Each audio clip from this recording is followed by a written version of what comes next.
প্রিয় ছাত্রছাত্রীরা, আজকে আমি তোমাদেরকে এই ভিডিওর মাধ্যমে ক্লাস 9 এর ভূগোলের যে সমস্ত প্রশ্নগুলো দেওয়া আছে থার্ড সামেটিভের জন্য অর্থাৎ তৃতীয় পর্যায়ের মূল্যায়নের জন্য রায়মার্টিন প্রশ্নবিচিত্রা 2025 সালে পেজ নম্বর 489, সেখানে যে সমস্ত প্রশ্নগুলো আছে সমস্ত প্রশ্নের উত্তর আমরা আলোচনা করবো আজকে এই ভিডিওর মাধ্যমে। তোমরা ভিডিওটা শুরু থেকে শেষ অবধি অবশ্যই দেখবে। আর চ্যানেলে যদি নতুন হয়ে থাকে অবশ্যই চ্যানেলটাকে সাবস্ক্রাইব করে রাখবে পরবর্তী যে স্কুলগুলো আছে সেগুলো প্রশ্ন উত্তর পাওয়ার জন্য, এবং এর আগের যে স্কুলগুলো ছিল সেগুলোর প্রশ্ন উত্তর আমরা আলোচনা করে দিয়েছি, প্লেলিস্ট থেকে তোমরা সেগুলো পেয়ে যাবে। সেই প্রশ্নগুলো অবশ্যই তোমরা দেখে নিও। আজকে দেখো 9 নম্বর যে ক্লাস 9-এ 3 নম্বর স্কুলের প্রশ্নের উত্তরগুলো আলোচনা করবো। দেখো এখানে 3 নম্বর স্কুল বিভাগ কয়ের যে প্রশ্নগুলো আছে, দেখো প্রথমে 14টা প্রশ্ন আছে 1 নম্বরের এমসিকিউ টাইপ প্রশ্ন।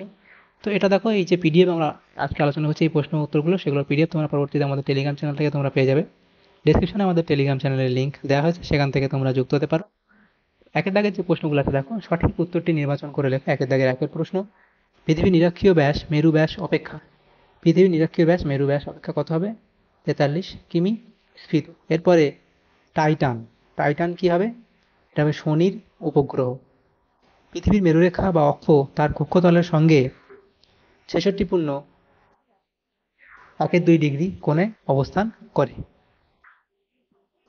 এরপরের যে প্রশ্ন আছে কি, 1 ডিগ্রি দ্রাঘিমার পার্থক্যে সময়ের পার্থক্য হয় 4 মিনিট, অপশান সি। এরপরে স্তূপ পর্বতের শীর্ষদেশ, অপশান বি অর্থাৎ চ্যাপ্টা। এরপরে ভারতের একটি জীবন্ত আগ্নেয় পর্বত হলো সেটা হবে অপশান ডি অর্থাৎ ব্যারেন। স্বল্পমোচন ঘটে মূলত অপশান বি অর্থাৎ গ্রানাইট শিলায়। এরপরে আর্দ্র চুনাপাথরযুক্ত অঞ্চলে যে আবহবিকার বেশি মাত্রায় দেখা যায় তা হলো রাসায়নিক, অর্থাৎ অপশান বি। এরপরে আছে ঘূর্ণিঝড়কে ভারতীয় উপমহাদেশে বলা হয় কি বলা হয়? সাইক্লোন বলা হয়, অপশান এ। এরপর 10 দাগের প্রশ্নে বলা আছে অবাধ সম্পদের একটি উদাহরণ হলো, এখানে হবে অবাধ সম্পদের উদাহরণ কি হবে? কয়লা, পেট্রোলিয়াম, সূর্যকিরণ নাকি অভ্র? তাহলে এখানে কি হবে? অপশান সি অর্থাৎ সূর্যকিরণ। এরপরে 10 দাগের প্রশ্ন, তাপবিদ্যুতের প্রধান কাঁচামাল হলো কি? কয়লা, অর্থাৎ অপশান সি। পরের যে প্রশ্নগুলো আছে দেখো সেটা কি বলা আছে। 9 দাগের প্রশ্ন, ঘূর্ণিঝড়কে ভারতীয় উপমহাদেশে বলা হয়, সেটা তো গেল। 10টা গেল, সেটা হবে সূর্যকিরণ। 11 তাপবিদ্যুতের প্রধান কাঁচামাল হলো কি? কয়লা। এরপরে আছে পশ্চিমবঙ্গের ওপর দিয়ে প্রসারিত হয়েছে কর্কট ক্রান্তি রেখা। উত্তর পূর্ব ভারতের প্রবেশদ্বার হলো কি?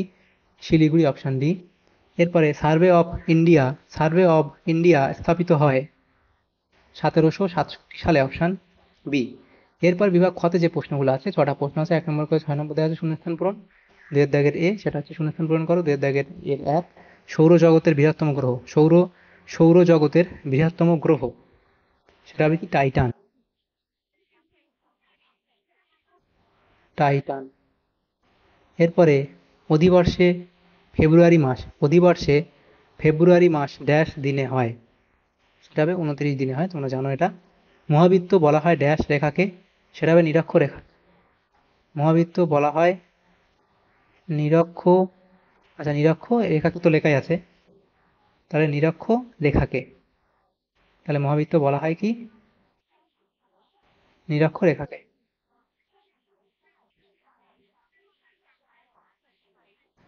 পরে যেটা আছে দেখো সেটা কি বলা আছে।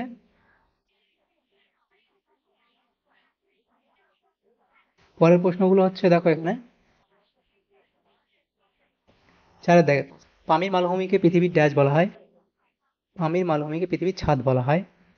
এরপরে যেটা আছে, দুর্যোগের ভয়ঙ্কর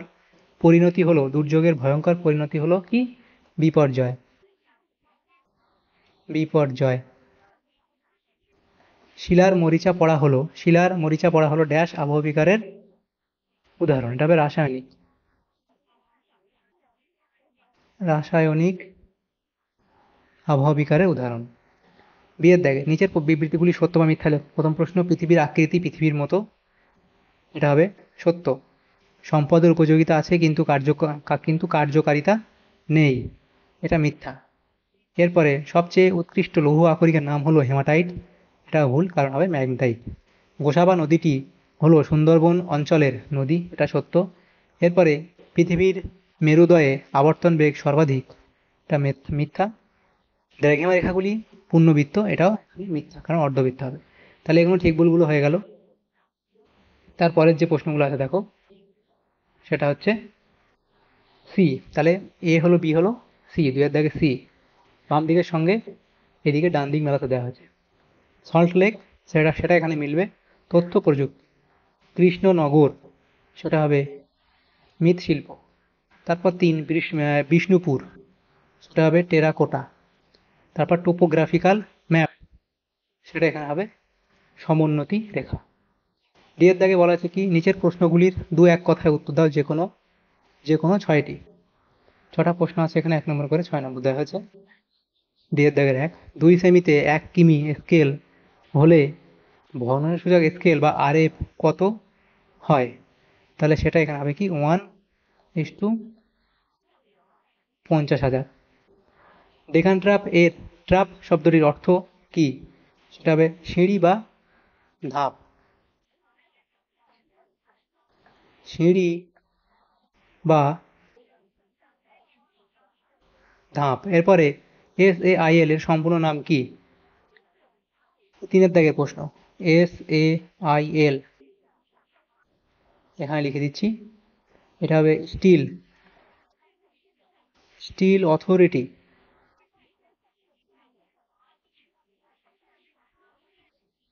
still authority of India limited, steel authority of India limited. পরের প্রশ্ন, তিস্তা নদী কোন হিমবাহ থেকে সৃষ্টি হয়েছে? এটা হবে জেমু, জেমু হিমবাহ থেকে সৃষ্টি হয়েছে। এরপরে পাঁচ সংস্থান তত্ত্বের জনক কাকে বলা হয়? সেটা হবে লা পিচোকে, লা পিচোকে। এরপরে স্পেলিংটা ঠিক করবে, লা পয়ে চন্দ্রবিন্দু হস্যি পিচোকে। মূলমধ্যরেখার বিপরীতে অবস্থিত দ্রাঘিমা রেখার মান কত? এটা হবে ১৮০ ডিগ্রি। এরপরে যে প্রশ্ন সেটা দেওয়া আছে কি, পরের প্রশ্ন হচ্ছে একটি মৃত আগ্নেয়গিরির নাম লেখো। সেটা হবে মায়ানমারের পোপো, মায়ানমারের পোপো আগ্নেয়গিরি। অঙ্গার যোজনের মূল উপাদান কি? লিখবে চুনাপাথর ও কার্বন ডাই অক্সাইড। চুনাপাথর, চুনাপাথর ও কার্বন ডাই অক্সাইড। বিভাগ গতে যে প্রশ্নগুলো আছে দেখো, ৬টা প্রশ্ন ২ নম্বর করে ১২ নম্বর দেওয়া হয়েছে। প্রথম যে প্রশ্ন এখানে দেওয়া আছে কি, যে জিপিএস বলতে কি বোঝো? তাহলে জিপিএস কি, তার সূচনা কি কি হয় এবং উদাহরণ দেবে। এরপরে অথবা দিয়ে প্রশ্ন, কুলীন গ্রহ কাদের বলা হয়? সেই সম্পর্কে লিখলে। স্থানীয় সময় কাকে বলে? উদাহরণ দেবে। সময় অঞ্চল কাকে বলে? গিরিজনী আলোড়ন কাকে বলে? গিরিজনী আলোড়ন সম্পর্কে লিখবে অবধি। অথবা দিয়ে প্রশ্ন ছিল ব্যবচ্ছিন্ন মালভূমি, তার সংজ্ঞা, সূচির কারণ, বৈশিষ্ট্য দেবে। হিমানী সম্প্রপাত কি, তার সৃষ্টির কারণ, প্রভাব। অথবা দিয়ে প্রশ্ন, উত্তরবঙ্গে বন্যা হয় কেন? উত্তরবঙ্গে বন্যার প্রধান মূল কারণ লিখবে, প্রবল বর্ষণ, ভূপ্রকৃতি ইত্যাদি পয়েন্টগুলো করবে। যেহেতু ২ নম্বর আছে তো দুটো পয়েন্ট আমরা দিয়েছি। এরপরে সম্পদ কাকে বলে? উদাহরণ তোমরা দেবে সম্পদের। পরের যে প্রশ্নগুলো এখানে দেখো, এই অবধি লিখবে এটা। পরে আছে অথবা দিয়ে প্রশ্ন, পারমাণবিক বিদ্যুৎ শক্তি কাকে বলে? এবং সুন্দরবন অঞ্চলের নদীগুলি লবণাক্ত কেন? অর্থাৎ লিখবে কি, সুন্দরবন অঞ্চলের নদীগুলো লবণাক্ত হওয়ার প্রধান কারণগুলো হলো এই যে পয়েন্টগুলো এখানে দেওয়া আছে, পয়েন্টগুলো লিখবে। অথবা দিয়ে প্রশ্ন ছিল রৈখিক স্কুল কাকে বলে? সেটাই অবধি লিখবে। এরপরে দেখো বিভাগ ঘ, সেখানে যে প্রশ্নগুলো আছে এখানে ৩ নম্বর করে দেওয়া আছে। প্রথম প্রশ্ন, পৃথিবীর সর্বত্র আবর্তন বেগ সমান নয় কেন? সেটা লিখবে এই অবধি। এরপরে আছে আন্তর্জাতিক তারিখ রেখা কেবলমাত্র সমুদ্রপৃষ্ঠের ওপর দিয়েই বিস্তার লাভ করেছে কেন? সেটা লিখবে। এরপরে দ্বিতীয় প্রশ্ন, মানব জীবনের ওপর পর্বতের প্রভাব ব্যাখ্যা করো। সেটা এই পয়েন্টগুলো এখানে এত অবধি লিখবে। এরপরে দেখো আবহবিকার ও ক্ষয়ভবনের মধ্যে পার্থক্য, সংজ্ঞা, উপাদান, প্রকৃতি, উষ্ণতা, এটা হবে উন্মুক্ততা এবং অপসারণ এবং গঠন কাজ, এগুলোর উপর ভিত্তি করে পার্থক্য লিখবে। তারপর দুর্যোগ ও বিপর্যয়ের মধ্যে পার্থক্য, সেটা তার অর্থ, সংজ্ঞা, কারণ ও ফল, আবশ্যিকতা, জীবনের প্রভাব, জনজীবনের প্রভাব, ক্ষয়ক্ষতি, ব্যাপকতা, উদাহরণ ইত্যাদির উপর ভিত্তি করে পার্থক্যগুলো লিখবে। তারপর দেওয়া তথ্য দিয়ে প্রশ্ন, বিপর্যয় মোকাবিলায় ছাত্র সমাজের বা শিক্ষার্থীদের ভূমিকা কীরূপ, তাহলে এই পয়েন্টগুলো এখানে করে এই অবধি লিখবে। এরপরে আছে পশ্চিমবঙ্গের পাট শিল্পের সমস্যা ও তার সমাধানের উপায় কী তা লেখো। পশ্চিমবঙ্গের পাট শিল্পের সমস্যা, এই যে সমস্যাগুলো লিখবে এবং তার সমাধানের উপায়, এই পয়েন্টগুলো সমাধানের উপায় হিসাবে লিখবে। অথবা দিয়ে প্রশ্ন ছিল কি স্কেলের ব্যবহার ও গুরুত্ব লেখো, স্কেলের ব্যবহার ও গুরুত্ব অপরিসীম, তাহলে এই অবধি লিখবে। এরপর বিভাগ উমাতে যে প্রশ্নগুলো আছে দেখো 5 নম্বর করে দেওয়া হয়েছে, 4টে প্রশ্ন উত্তর করতে হবে। প্রথম প্রশ্ন, পৃথিবীর আবর্তন গতির ফলাফল সম্পর্কে আলোচনা করো, সেটা এই অবধি লিখবে। অথবা দিয়ে এটা যে দেওয়া ছিল সেটা অঙ্ক করে দেওয়া হয়েছে।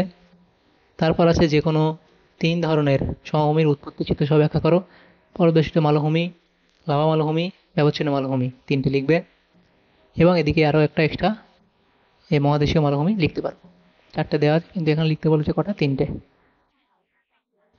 এরপরে আছে অথবা দিয়ে প্রশ্ন, যান্ত্রিক আবহবিকারের প্রক্রিয়াগুলি সংক্ষেপে বর্ণনা করো। তাহলে যান্ত্রিক আবহবিকার এই সম্পর্কে এখানে পরপর দেওয়া আছে, তাহলে পরপর এখানে প্রত্যেকটা দেওয়া আছে, লিখে দেবে। তো এই অবধি।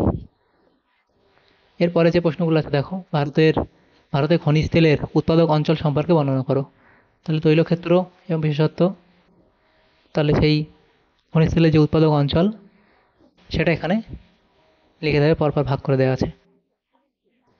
অথবা দিয়ে প্রশ্ন ছিল অপ্রচলিত প্রচলিত শক্তির মধ্যে পার্থক্য, তাহলে প্রচলিত শক্তি অপ্রচলিত শক্তি তাদের যে পার্থক্য, সংজ্ঞা, ব্যবহারের ক্ষেত্র, উৎপাদন ক্ষমতা ও উৎপাদন ব্যয়, বন্টন, প্রকৃতি, দূষণ, ব্যবহার, উৎস এবং দুর্ঘটনার সম্ভাবনা ইত্যাদির উপর ভিত্তি করে পার্থক্যগুলো লিখবে। এরপর 4 দাগের প্রশ্নে বলা আছে পশ্চিমবঙ্গে জলবায়ুর উপর মৌসুমী বায়ুর প্রভাব লেখো। তাহলে ঋতু বৈচিত্র্য, উষ্ণতা, বৃষ্টিপাত, আগমনের অনিশ্চয়তা, প্রাকৃতিক ঝঞ্ঝা, শীতল, উত্তর পূর্ব মৌসুমী বায়ুর প্রভাব, আর্দ্র গ্রীষ্মকাল ও শুষ্ক শীতকাল, উষ্ণতার উপর প্রভাব।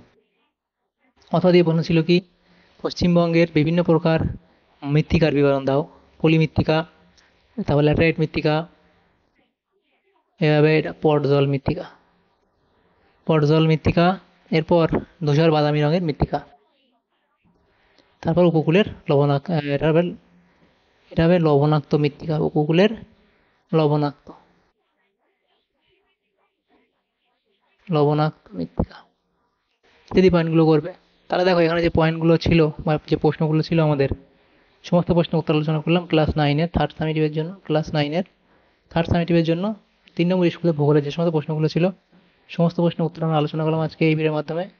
তোমাদের যদি সামান্যতম উপকার এসে থাকে ভিডিওটা অবশ্যই লাইক করবে, বেশি বেশি করে বন্ধুদের সাথে শেয়ার করবে। আর পরবর্তী যে স্কুলগুলো আছে সেগুলো প্রশ্ন উত্তর পাওয়ার জন্য অবশ্যই তোমরা আমাদের চ্যানেলটাকে সাবস্ক্রাইব করে রাখবে। Thank you, thanks for watching.